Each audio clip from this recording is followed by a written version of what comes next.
Pemuda bernama Yudi Pratama, asal desa Kayuara, Kecamatan Tulung Selapan, Ogan Komering Ilir, sukses merakit pesawat terbang aeromodeling dan speedboat remote control.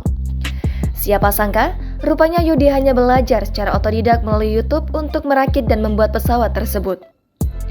Yudi yang hanya tamatan sekolah menengah atas ini lalu nekat mencoba merakit pesawat mini dengan bahan utamanya barang-barang bekas seperti dinamo dari mobil mainan.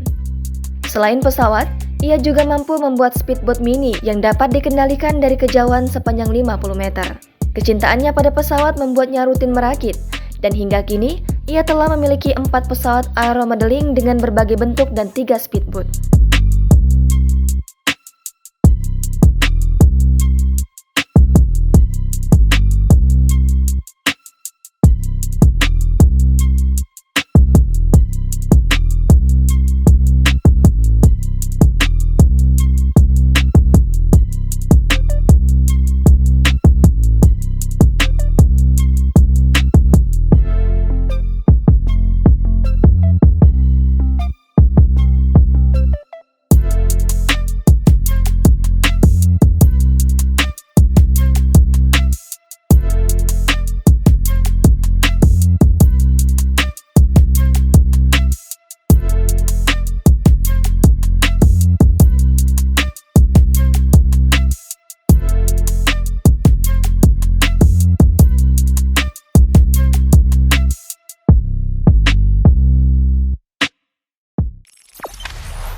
Jangan lupa subscribe, share, komen, dan like ya.